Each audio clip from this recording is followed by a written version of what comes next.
The train rumbled through the darkness, its headlights slicing the chilly November night. Inside, passengers sipped coffee, tapped on laptops, or dozed against frosted windows. But in cabin 4B, a storm brewed beneath the surface. Jessica Trent adjusted her blazer, trying to suppress the nervous energy coursing through her.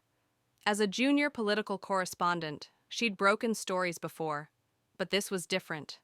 This was explosive. The folder in her bag contained proof that Senator Alan Beckett, hailed as a man of the people, was tied to an international bribery scandal. Her career would skyrocket if she could get the evidence to her editor by morning. But someone else on this train knew what she had. Her phone buzzed, a text from an unknown number. "You're carrying something that doesn't belong to you. Stop now, or you won't make it to Washington." Jessica's breath hitched. She scanned the dimly lit cabin, her eyes darting between faces. Most passengers seemed engrossed in their own worlds, but one man stood out. A middle-aged figure in a gray trench coat, seated 2 rows ahead. He wasn't looking at her, but she felt his presence like a shadow pressing against her. She tapped out a reply. "Who is this?" The response came instantly. "Someone who can make sure you disappear. Leave the folder on the seat and get off at the next stop." Jessica's fingers trembled as she locked her phone. There was no turning back now. She clutched the folder tighter, willing herself to stay calm. The train lurched slightly, and the conductor announced they'd reach Baltimore in 30 minutes. That gave her a narrow window to figure out who was after her, and why they hadn't acted yet. The man in the gray trench coat shifted, pulling a phone from his pocket. Jessica watched as he spoke quietly into it, his expression unreadable. She decided to take a risk. Rising from her seat, she moved toward the cafe car, where fewer people lingered. The narrow corridor felt suffocating, but she kept walking, her heels clicking against the metal floor. Once in the cafe, she ordered a coffee and sat near the counter, her back to the wall. The barista, a young woman with a nose ring, offered a sympathetic smile. "Late night?" she asked. Jessica nodded absently. "Something like that." Her eyes flicked to the entrance. The man in the trench coat appeared moments later, scanning the room. When his gaze landed on her, he hesitated before approaching the counter to order tea. Jessica's pulse quickened. She needed help, but couldn't trust just anyone. Instead, she took out her phone and snapped a discreet photo of him, sending it to her editor with a message. "If anything happens to me, start here."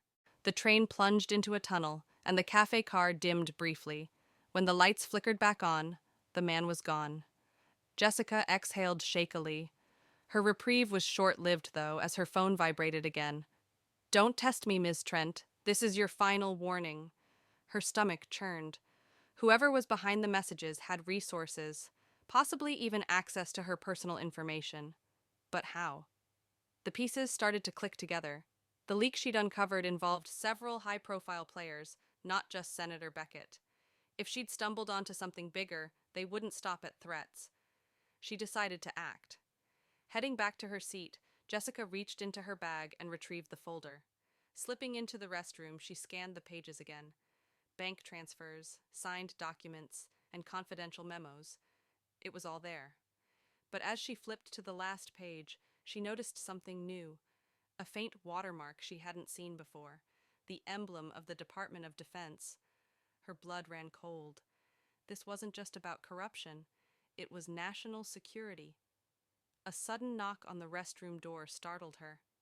"Ma'am," a voice called. "Everything all right in there?" It was the barista from the cafe car. Jessica hesitated. "Yes, I'm fine." But the voice replied again, this time lower, almost conspiratorial. "You're not safe here. I can help you."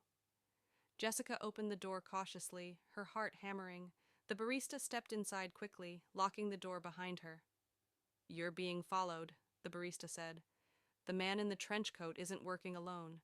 There's another operative in the first-class cabin." Jessica's eyes narrowed. "Who are you?" The barista pulled out a badge, flashing it quickly. "Special Agent Miller, FBI. We've been tracking this operation for months. When we saw you board with that folder, we realized you're the leak they're trying to eliminate." Jessica's mind raced. Why not just stop them? Because we need the evidence intact to prosecute. If they destroy it or kill you, we lose everything. The train began to slow as it approached Baltimore. Miller handed Jessica a burner phone. Call this number when you're ready to leave the train. We'll extract you safely. Jessica nodded, her adrenaline spiking. Miller slipped out of the restroom, leaving her alone. As the train pulled into the station, Jessica peered through the window. Two men in black suits were standing on the platform, scanning the passengers. She ducked down, clutching the folder. The train doors opened, and the hum of passengers disembarking filled the air. Jessica's phone buzzed, a message from the burner phone. Stay put. We're clearing a path for you. But before she could reply, the restroom door burst open. The man in the trench coat loomed over her, his eyes cold and determined. Hand it over, he growled. Jessica didn't think. She acted. Swinging the folder at his face, she bolted past him into the corridor. Chaos erupted as other passengers shouted in alarm. She sprinted toward the rear of the train, Miller's instructions echoing in her mind. The man gave chase, but as Jessica rounded a corner, she collided with another figure, Miller. Get down! Miller barked, pulling a weapon. A sharp crack echoed as Miller fired, the bullet grazing the man's shoulder. He stumbled but kept coming. More agents appeared, swarming the train. The man in the trench coat was subdued, his accomplices apprehended moments later. Jessica collapsed onto a seat, clutching the folder as the adrenaline wore off. Is it over? She asked Miller weakly. For now, Miller replied. But you've made some powerful enemies tonight. Jessica nodded, her resolve hardening. The story she'd uncovered wasn't just about corruption, it was about truth, and she would make sure the world knew it. As the train resumed its journey to Washington, Jessica opened her laptop and began to write.